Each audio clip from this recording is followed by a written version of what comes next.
Welcome to the Calm Nights, Strong Days podcast. With over 30 years in the health and wellness industry, I've realized there's no one-size-fits-all solution for sleep and stress resilience. What affects one person's sleep and ability to handle stress is different for each of us. The stage of life you're in, work and home stressors, and more all affect how your body handles stress and your quality of life. Join me as we explore a variety of tools, strategies, and solutions I've employed with clients over the years in solo episodes, as well as insightful interviews and experts. Together, we'll unravel more pieces of the puzzle, empowering you on your journey to calm nights and strong days. So let's dive into today's episode. Welcome to the Calm Nights, Strong Days podcast. Today we have a guest with us that I met. Actually, he contacted me via LinkedIn one day because we're both in Toronto and we both have some of the same certifications. And it was just, honestly, it was a breath of fresh air when he reached out to me, because I don't often get to meet people in my own city that are, on a similar journey with my certifications, but we're also still going our own way based on our own experiences. So after we've connected and gotten to know one another, I was like, I need to have you on the podcast because people need to hear your story and they need to understand how you are using the same certifications I have and that to help your clients. So Sarfaraz Khan is here with us today, and I am so excited to have you. So thank you for coming today. Thank you for the invite, and it's a pleasure to be here and talk to your audience and my audience and talk about the things that we love. Yeah, absolutely. So my audience knows my story. We don't need to dive into it, but mine was burnout that got me into this. Yours isn't. So tell us what it was that got you into now being like a coach with sleep, stress, and resilience and that. Like, what is that story that got you into it? At the time, I didn't realize that it was burnout, but the more I learn about myself and the more I learn, I feel that it was classic burnout. Okay. This was just over 4 years ago. There was a lot of stuff happening in my life at the time. I was, at that time, a sufferer of long-term chronic pain. I'd had a disc surgery in 2008, which was successful in what it was supposed to do. It still left me with a lot of weakness, mobility issues around my neck and shoulders, and just constant pain and constant fatigue. And there was a lack of support at the time that I thought that I wasn't able to sort of recover from it. Having seen doctors all over the world, I couldn't come to a treatment format which sort of worked for me long term. So coming back to 4 years ago, I felt that it was a point in time where I had to stop and realize or just ask myself as to what's the way forward. And I'll just give you the context of that. I was in the restaurant business. It was pre-COVID times. I was dealing with extremely challenging situations. I had come back to, I'm originally from Pakistan, Karachi. I'd come back to Karachi from Toronto to set up this restaurant, which was my own brand. And it was my idea. It was a lot of work. It was financially challenging. And I was away from my kids, away from my wife at the time. And I was suffering. I was suffering. I had the weight of all of that responsibility and commitment and first year of business, along with my chronic pain and lifestyle choices, was sort of bringing me down, I think closer to burnout. So I one day I woke up and I decided that, okay, what needs to happen here? So that's where my own sort of health and wellness journey started from. Started working on myself while running the business and while managing all the stress and the challenges around that. But that, in a nutshell, was where my recovery started. Yeah. So this is the thing, this is that reoccurring theme. And it's fascinating because I interviewed so many people at the start of this podcast on burnout. And with everybody, Nobody realized that they were in burnout until later on. And the things that lead to burnout can be very different, but chronic pain of an injury, having that chronic pain and having the surgery to alleviate that herniated disc and still having pain after. And that's where, like, was the pain after because your body wasn't able to really heal long term because the stress was still contracting muscles? I mean, we'll never fully know, but I guess for our listeners today, we'll get to this in between. But now, do you still have that chronic pain now? Do you have some of it, less of it? Where are you at now? Just briefly, where are you now, so that we'll go back to the story and get there. But I still have some of that pain, but I don't suffer from it.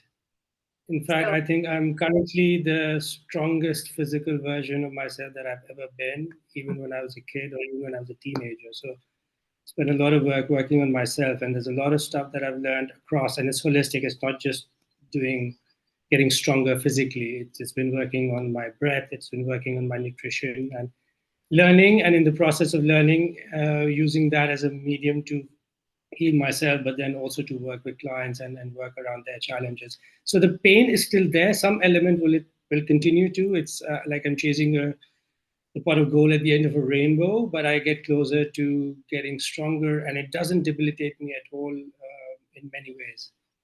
so it's decreased tremendously, although it's still there daily because you were taking on so much on a daily basis of pain.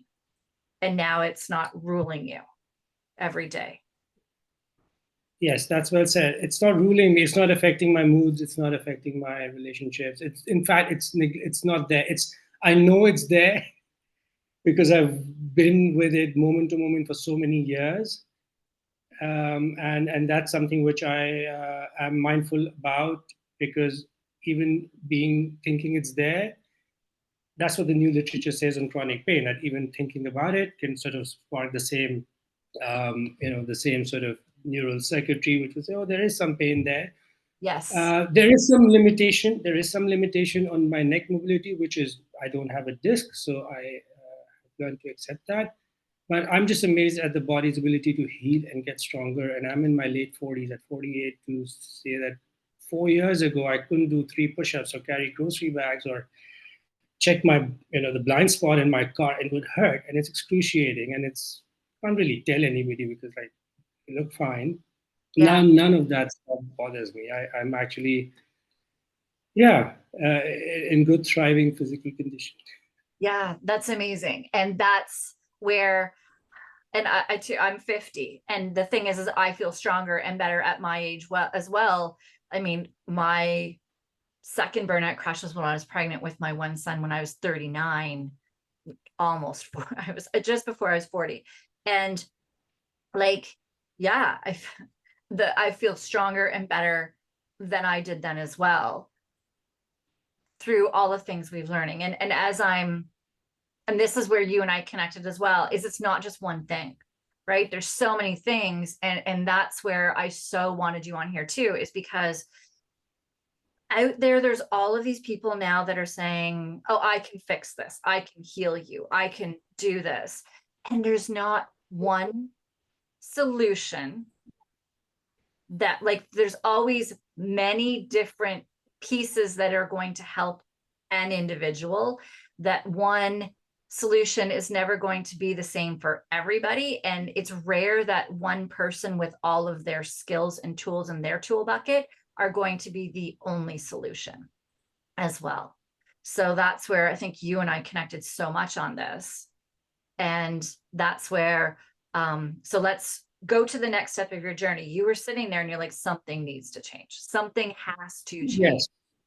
And I'll tell you what that something was. That something was the elephant in the room. I couldn't do much about my chronic pain at that point in time. Amongst the many doctors I'd seen over the years, one of them in New York told me that, you know what, it was about the mind-body connection, and they said, go back to doing some exercise, and it's okay, and test yourself out. And I did try that for a month back in the day. But the elephant in the room was alcohol at the time, which was a coping mechanism which allowed me to sleep. It became an overriding part of my life.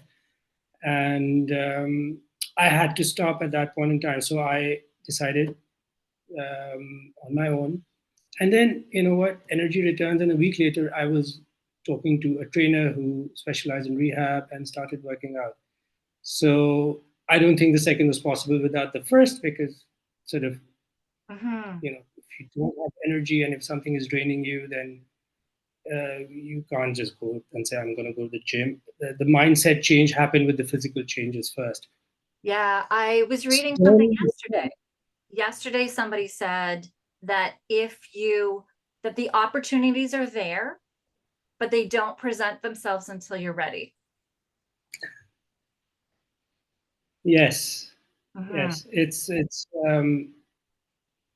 the opportunities are always there, and sometimes we have the awareness or the education, sometimes we don't, so we can't capitalize on it.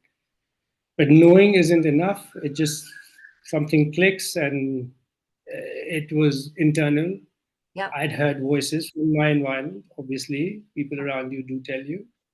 Yeah, your Um, subconscious or yeah, your are yeah, always telling you yeah, there's little parts that are always giving you bits and pieces of feedback. Some of them are telling you to numb things with alcohol or drugs or all kinds yeah, of other things yeah. in order to protect you. And there's other parts that are, kind of guiding you on, no, start walking, start moving a little, start, eating a few more veggies. And these things, but it's only once you're ready to receive the actual information is when the opportunities start coming into your life in order to take the steps that you need. Yeah, it's like the master appears when you're ready to be taught. Right. In almost in a way, and the master is sort of within to create that impulse to something Mhm, has to be done. Life ain't worth living like this. mhm. I don't want to give up, right? Yeah, Because I was in a state where sort of you just give up on feeling better. yeah, Um, Chronic pain was tough. It affects all aspects of your life. all aspects. Yeah. It sort of there was eventually a belief that I can't get better Mhm. physically, which was like, what happens now? How do I perceive my body, and what do I do?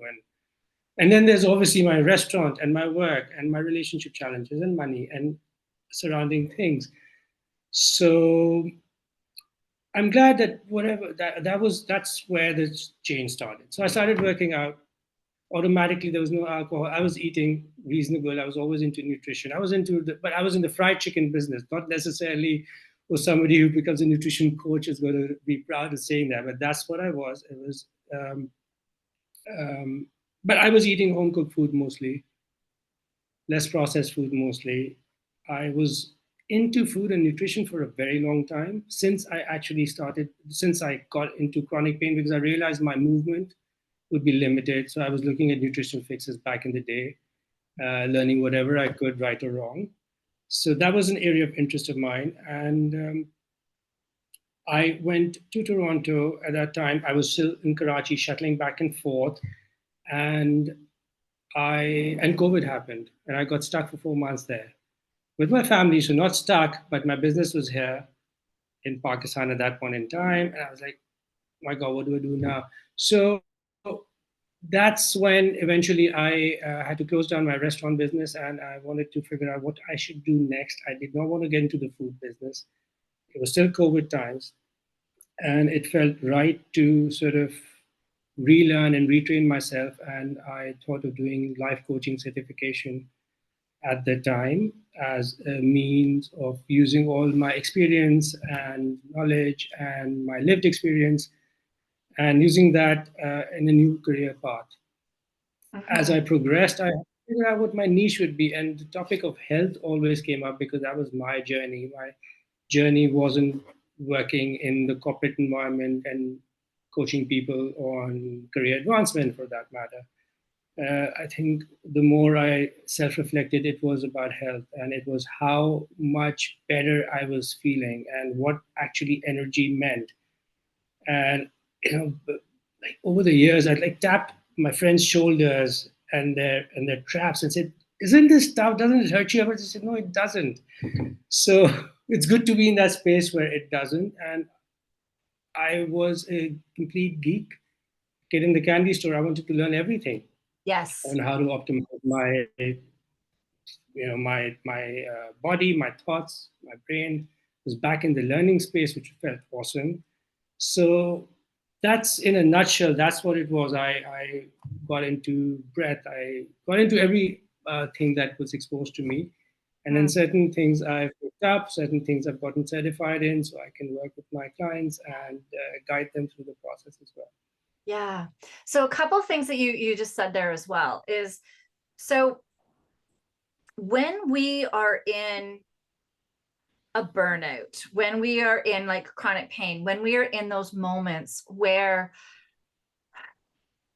either, well, and for you, I think it was a combination, the absolute exhaustion, that deep exhaustion, waking up without like feeling like you had your batteries flashing on empty when you're waking up, no bandwidth for stress. So everything like small stressors get to you. I'm assuming I exploded more. So I'm speaking for myself. I exploded more, stressors got me more. And then you have the pain on top of this, that the things that bring you joy, you're spending so much time, bandwidth, energy on getting through every single minute of your day, just pushing, that you don't stop. And so we think like, so the physical seemed to happen for you first. Okay, start moving first. You already had that nutritional aspect. And then the other thing that people I don't think give as much onus to is that mental stimulation. So I was doing, I had a client yesterday and we were working, we were working on finding the things that would move her needle a little bit.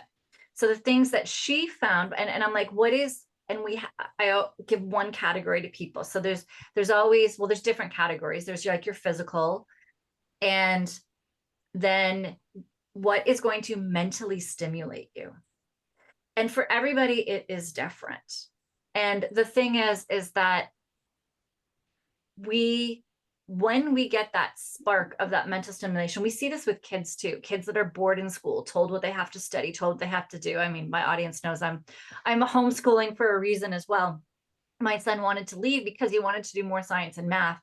And people can't believe how engaged my kids are in their studies, but they're doing courses that stimulate them. They're doing courses that excite them, that mentally inspire them. And it took a while to find those courses that work within the way that their brain works and does. But like, my kids are excited. They're often actually have their laptops out and are doing their work because I'm still cleaning the kitchen and doing different things. But they're done their morning routine and they're already doing their schoolwork usually by 8 a.m., sometimes 7:45, 7:30. They're already doing their work because they're excited, because they're mentally stimulated. And that's the thing, is finding that thing that stimulates you. I mean, and this is maybe horrible for me to say.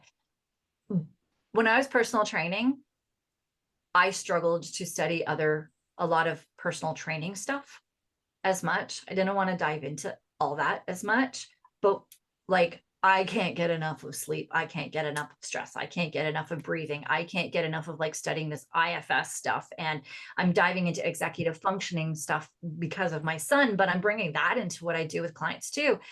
And it's just all this stuff, like the way your brain works, and fascinates me so much that had somebody taught me at a younger age how to really keep, and I mean, the internet and all that gives us so much more openness to be able to figure out what is going to stimulate us. So my client yesterday, she is like fashion makeup. So she is now going to intentionally find at least a 5-minute video of some really cool makeup thing that inspires her daily. And like, so the thing is from this is finding out for you and I, like, this is where you and I connect, is we geek out on like all of this stuff. Like, we could talk for hours on everything to do with sleep and stress and the neuroscience and the breathing and all that. and the mindset. Whereas somebody else might be like, yeah, that's boring. Right. So for anybody listening right now, I want you to know, do you have anything that mentally inspires you? Like, is there something, are you every single day intentionally? And I mean intentionally, because this client I was speaking with yesterday, she goes, well, a couple times a week I play around with makeup, but she's not intentional, right?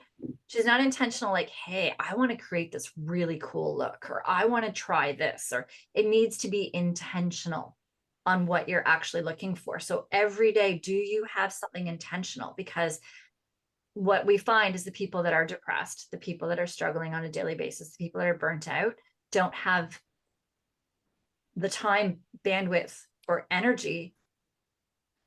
But if we think, can you do it for 5 minutes? Can you find something intentional for 5 minutes that is going to just, it's like, as we say with the physical, just go and stand outside today and then walk down your block and come back.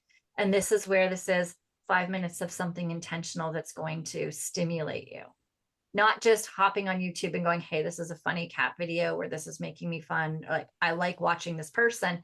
That's not intentional. That's being sucked into your social media. What can you intentionally do to actually stimulate your mind today? And so you did those steps. You had the nutrition, you did the physical, then you're stimulating, your mentally with all that you're learning. And then I know you've also gotten into the nervous system, and like you're adding more steps into that, right? So, okay, so you've got into your coaching and you're learning all of these things. Why didn't you solely stick with coaching? Like your coaching is, I think we were talking about your coaching certification.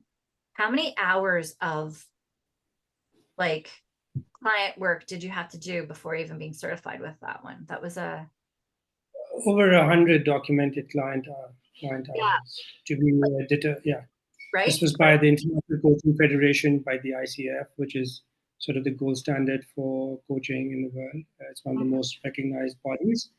So yes, it was a lot of work. The program itself was over 6 months, and then 100 hours, and then following the code of ethics, all of Mhm. those things. Yeah. So you've got all of this under your belt, but you still did sleep, stress, and resilience after that. Why? When the course came out, and they're really good at marketing, but it's important. It's important. Well, the purpose of the marketing was to create awareness. Mhm. And at that time, I was working. I was doing life coaching and I was doing nutrition coaching for a few clients. But when I sort of started reading about what this course was about, it was just making and resonating with me based on my own life. Mhm. I was starting to recognize that this is sort of the missing link. We can't sustain sometimes certain habits, even though we know they're good, just because our nervous system is too stressed out, it's too fatigued. Mhm. Um, I needed to know more. What Yeah. can I say? Yeah. I just needed to know more, first of all, as what I could do for myself, and then how I could incorporate it in my coaching. So I see each one of them as an additional, well, it's additional information and knowledge for me. I get more specialized, but it's different tools now that I have at my disposal when I work with clients. And as we know, not one thing works for everybody at the same time.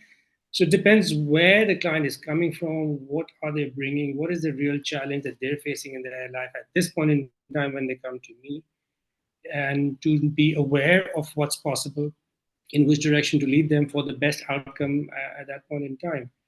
So I think that course was a fantastic course to learn about sleep, to learn about recovery, to look at stress from the angle of recovery as opposed to limiting, to look at stress from not just what acute stress is, but what chronic stress is. Um, to look at it from the dimensions as they describe in the 6 dimensions of health, from the mental, physical, emotional. social, environmental, and existential. By the way, just to get in, part of my learning is the mental cognitive aspect is so interesting and intriguing is because it connects to my existential purpose in a way as well to learn more.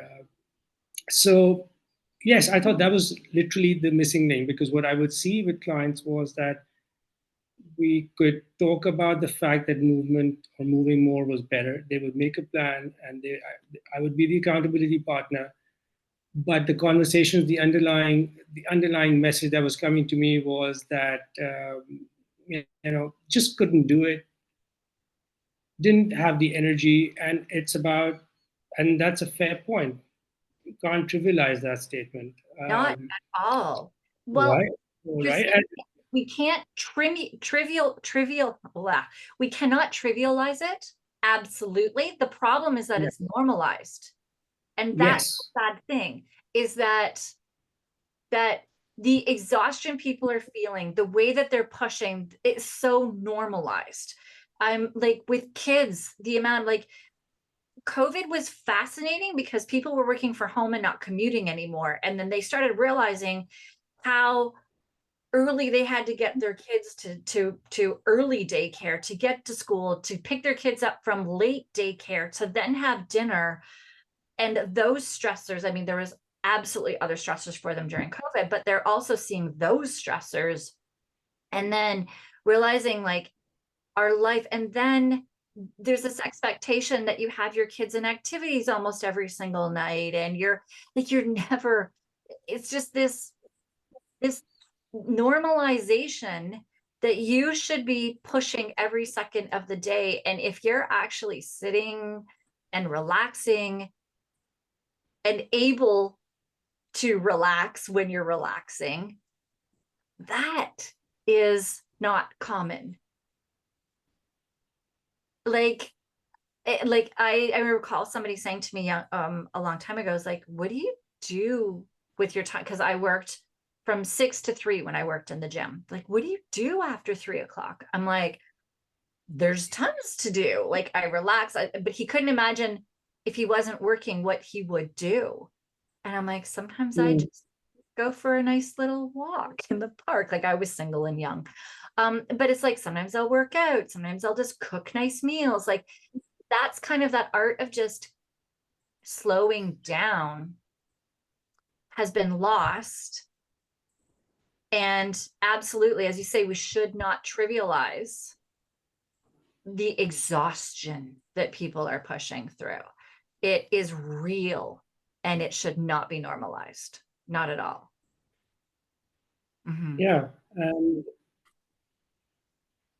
The what my realization has been is that when we look to the weekend and we look for our recovery and all the stuff that you mentioned as to just to be able to go for a walk or just listen to some music or just to be in a state of not necessarily doing something, they're all factors in recovery, right? They're all factors in soothing the nervous system, they're all factors in overriding fatigue. But all my life, and most of the people around me post college or during college, what is the weekend about? It's about tons of partying, sleeping late, drinking, and not saying nothing's wrong with that. There's a social element to it. Yeah. There's camaraderie, there's friends, and there's all of that element. But a lot of that stuff is not sort of leading us to recovery. Mhm. A lot of stuff we still get. That's why Mondays I hate it because we're really probably the most tired on Monday morning. If we've Yes. been doing Friday and Saturday night partying and staying in Sunday and taking care of house chores and food and all of the stuff, we're probably the most tired on Monday morning as opposed to be refreshed. So Yeah. it's almost a necessity now. I don't know, maybe it's just people in the late 40s and 50s thinking like that. But now what I understand is that that is really, Yeah. that is, if that kind of an attitude can be built earlier, it would be just so much beneficial. Yeah. I know for me, I've struggled. So I don't drink alcohol. Yeah. I just I'm allergic to gluten. And Mhm. so beer, I used to get laughed at when I was younger that if I sniffed a bottle cap, I would be drunk. But what it would do was it would stop my hearing. And so I would see your lips moving, but not be able to hear you. And I would lose my balance. And it was scary because I actually wasn't drunk. And I was like, is this what drunk is supposed to feel like? Because all my senses would go off. And it was actually really scary for me. That I had some scary situations when I first started drinking, of drinking 2 Durango wine coolers, passing out and having a hickey on my neck when I was 17 years old. And it scared me so much. And alcohol hits me in such a way that it doesn't hit other, like so fast. And I'm just out of it, that I don't drink. And uh, so but the thing that I've struggled with as well is I don't drink. Plus it's been over 30 years that I've struggled with gluten and dairy. And so going out for entertaining or to somebody's house or to doing things, like now gluten dairy is the norm, but 30 years it hasn't been.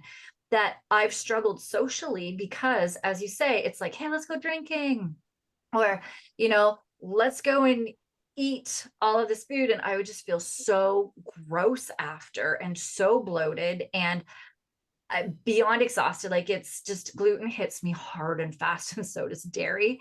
And so I just can't. And so, as you're saying, like, that is the cultural norm. I mean, my in-laws, it's always food, it's always going out to eat, and they're Chinese. And I don't know, I'm sure it's the MSG or something, but I've tried different things that I thought even didn't have gluten and dairy in them, and I am a mess for 3 days after. And I'm like, I can't go. Like, I can't do these things. But it's like things are slowly shifting, I think, where people are like having more active dates. Hey, let's go meet for a walk. Or maybe that's just that I'm starting to get into circles like that. But it's where, like, let's go for a walk, or, just hanging out and doing something fun. I'm saying fun, not that those things weren't fun, but like doing something else instead of the drinking or the big eating.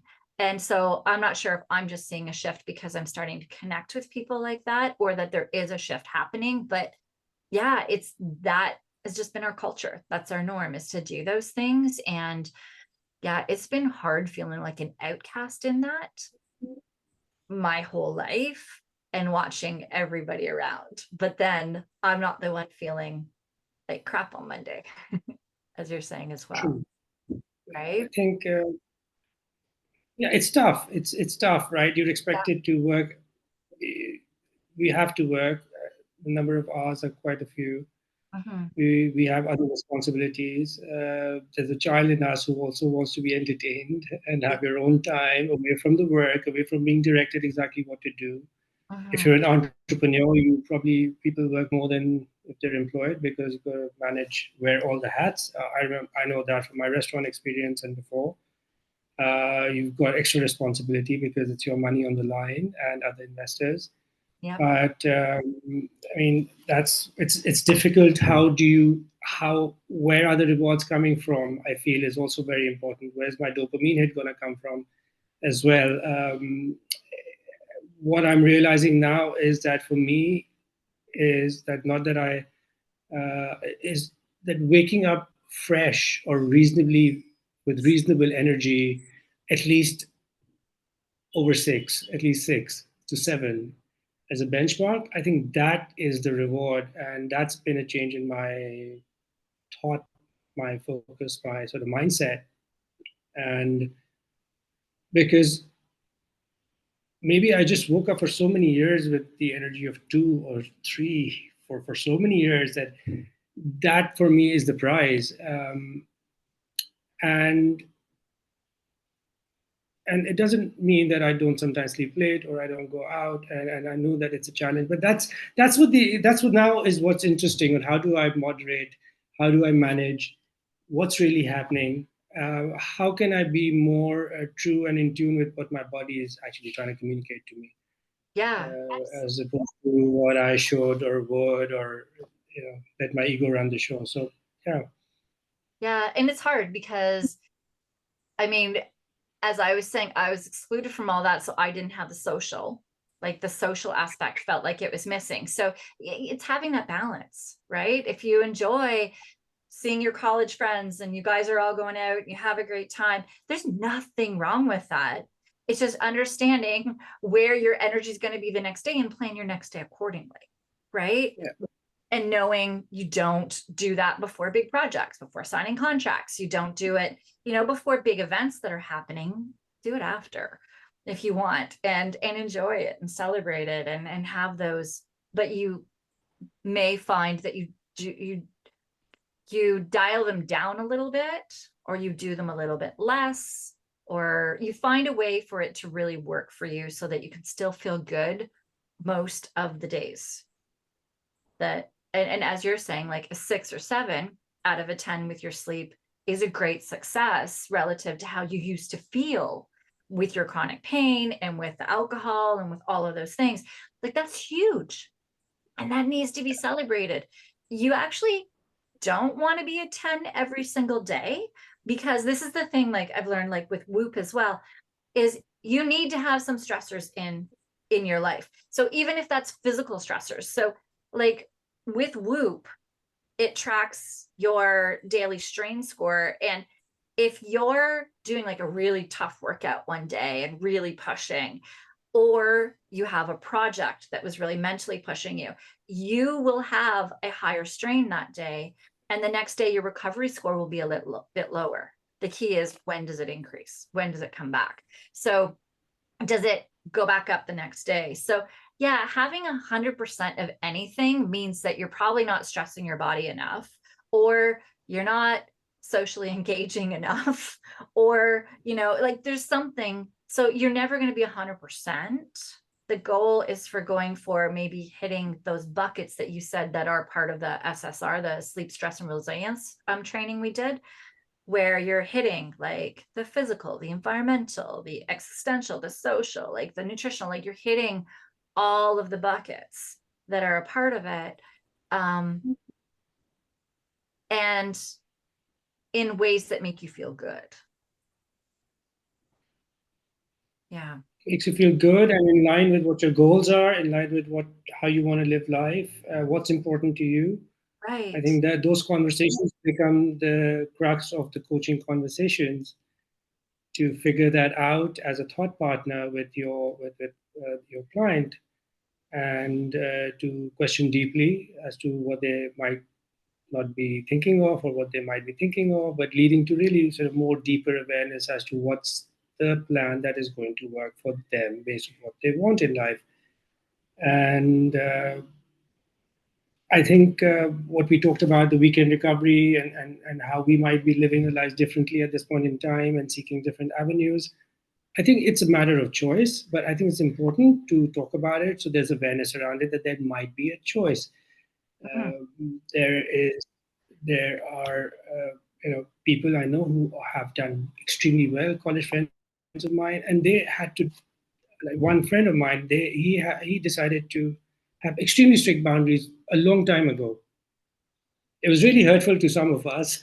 We're like, why aren't you meeting us? He said, I can't do it. And he just sort of, but that's the way he was protecting himself, to be fresh, even on Saturday mornings, having the same routine throughout the weekend. And he didn't do the SSR certification. He just figured out what didn't work for him, Yes. Which was important.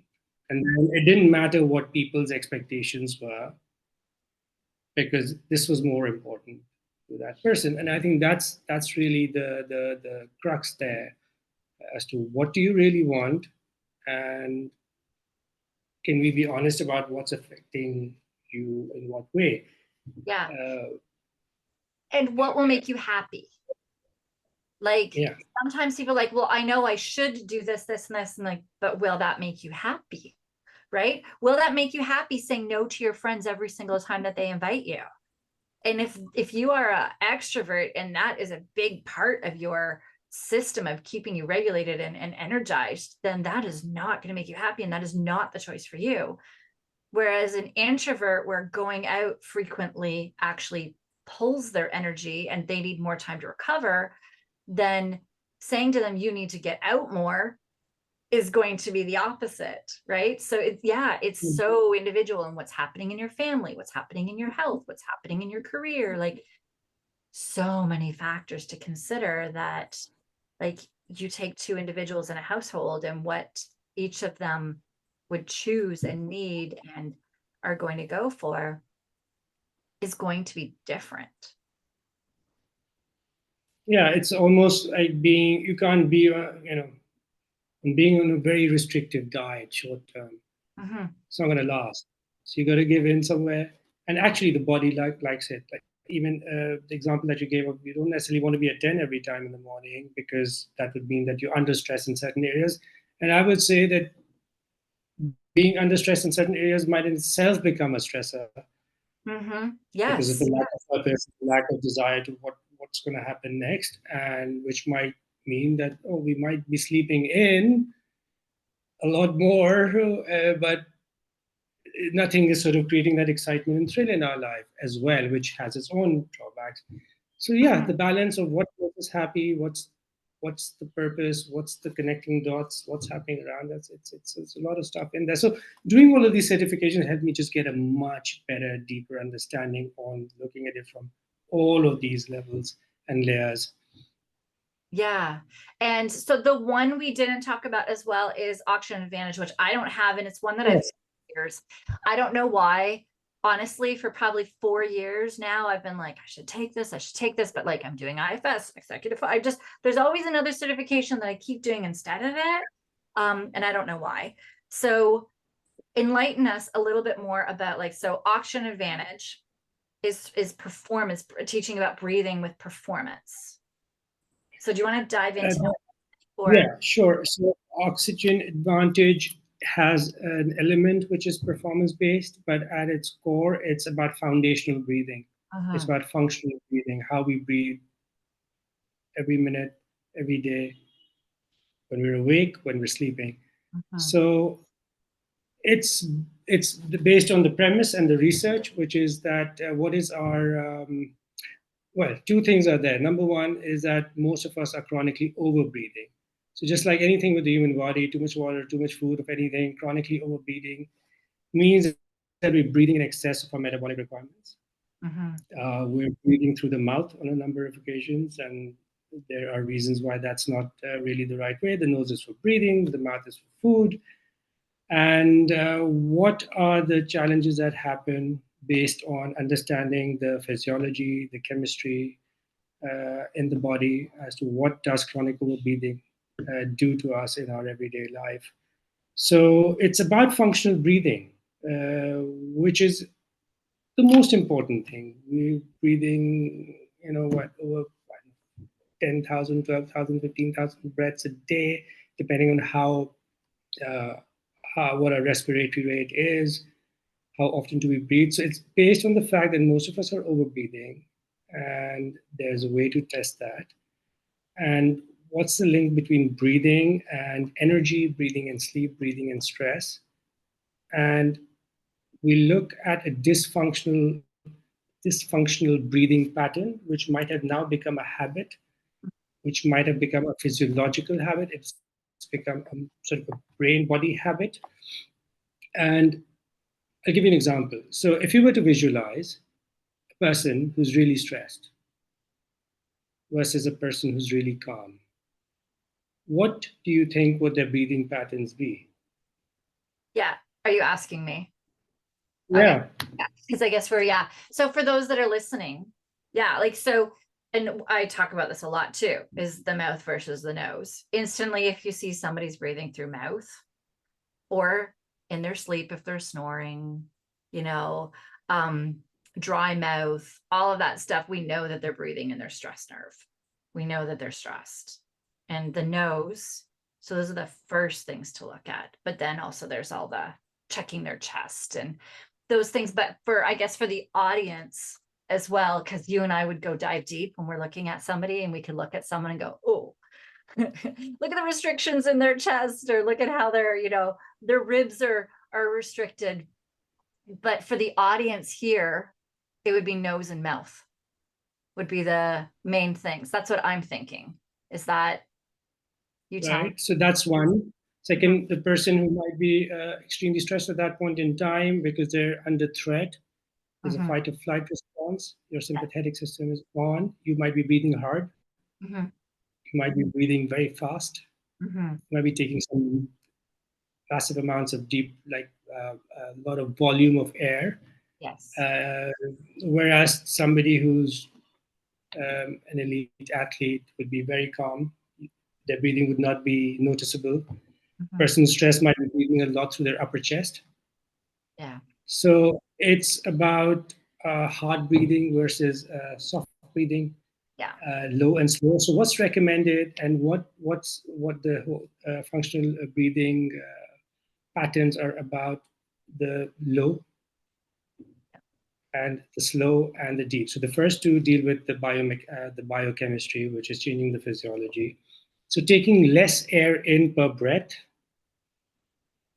That's sort of our tidal volume, the amount of air we take per breath. And the second is the number of breaths per minute. Yeah. The thing for our Yeah. audience, though, if they're thinking about this, that's a lot to start thinking about right at the start. Like, how many breaths am Yeah. I taking a minute? How am I doing Yeah. this? Those that are listening right now, though, what is the simplest thing that they could start noticing right now about their breath? The simplest thing that they could quickly and easily do on their own? Take less breaths per minute. Mm-hmm. Slow down the breathing. Slow down their breath, just to sit and slow it down. So not And worrying about counting the breaths or any of that, just slowing it down. nothing. Just see, notice when is there a point in time, or is it just happening suddenly that you feel that you're really breathing fast? So Transfer like that. when you're on your way to work or when you're on your way home, do you find that your breathing is slower one direction or another? Because it could be that you actually enjoy work a lot more and your breath slows down, or it could be Possible. that you're going home and it's stressful, so you're actually increasing your breathing. So focusing, or when you're opening an email, or how is your breath when you're on social media? All of those things, like start taking note of if you feel that your breath is speeding up. And or even without taking note, slow it down anyways. Just always try to Slow slow it it down. down. Mm-hmm. Slow it down anyways. It's you might have, so there's a thing which is the acute sort of overbreathing. Sometimes you're getting ready for a fight, you're getting ready for a run, you're getting ready for an exciting challenge, and that's okay because Mm-hmm. your heart rate is going to go up. You're getting ready for a workout, or you're in the middle of a workout and you might be breathing a little bit harder. And you Mm-hmm. can train to moderate that over a period of time. But in almost all other instances, you want to be in a more calm state to manage either work or relationships or your life around, and the breathing is going to determine that. Yes. But this is the interesting thing, that we get used to having dysfunctional breathing patterns. We get used to having the fast and the hard breathing, Yep. even when the stress is low or has passed away. Now, what's that doing is it's actually feeding it back into the stress and the anxiety, Yep. because the body is saying that no, you're still, there is stress, because you're actually now feeding back into it, which is, I think, the thing that is the most fascinating. Mm-hmm. So even Yep. if there isn't any massive stress around, the way you're breathing is as if there is a stress around. So you're physiologically having the same impact. Yeah, no, absolutely. And that's like breath is a big thing. It's always, regardless, like we spoke about how there's all of these different elements in every client, where we start and what we do is like what they require, what they need based on their life is always so different. But the one foundation, well, for me, is breathing and water. Those are the two foundational things for all of my clients that we do work on. Yeah, just the importance of them just in your everyday life is huge. Yeah, amazing. Yeah, so just be stingy with breath. That's the bottom line. Mhm. And there's a myth around deep breathing. If we're in a class and the instructor says take a deep breath, or we're listening to a YouTube video and take a deep breath, we look at taking the maximum amount of air that we want to take in. Mhm. And what I've learned is that actually is the opposite of what you want to do. The depth of the breath comes from the diaphragm. Mhm. So it's how far away down are you, where you breathe from, as opposed to the upper chest. And that's really important. Yeah, no, amazing. All right. So, Sarfaraz, this has been super helpful.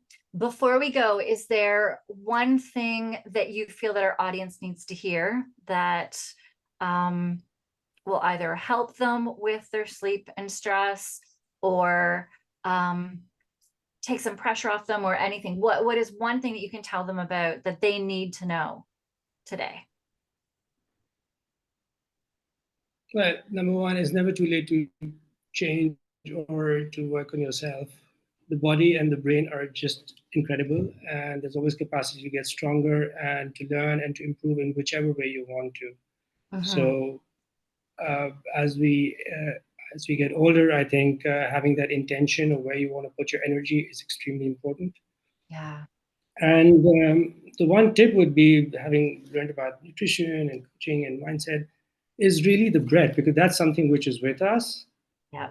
all the time, and it can affect all aspects of our health. If we are breathing, if we're under stress and anxiety, and the way to calm down is also to slow and lower your breath. So that would be the one takeaway. The breath is always with you, Yes. and we can use it for our advantage as opposed to it being, paradoxical, working against us. Amazing. All right. No, I hands down to that. Like, if you did not catch everything there, go back, listen to that about the breathing, because that, you and I are both on the same page with that, where that is the foundation, that all of the things that we build, if that breathing um is not solid and in a way that's supporting the resting system, then yeah, you can't build things on top of that. Absolutely. So, Sarfaraz, how can people get a hold of you? I will add, I know LinkedIn is where you and I met. I can definitely add that link into the show notes, but how else can they get a hold of you? So they can find me on Instagram at Thrive with Sarf, ThriveWithSarf, Okay. and at my email, which is sarfkhan@gmail.com. Okay. So fire those at me, and Yeah, I will add those into the show notes. And thank you so much for being here today. This was great. thank you so much. It was fantastic talking to you. Excellent. Wait, before you go, if you found this podcast valuable, please consider liking and subscribing. Your support helps others discover these insights too. And if you're ready to transform your sleep and stress management and would like to see if we are a good fit with one another, let's chat. The link to my calendar is in the show notes below.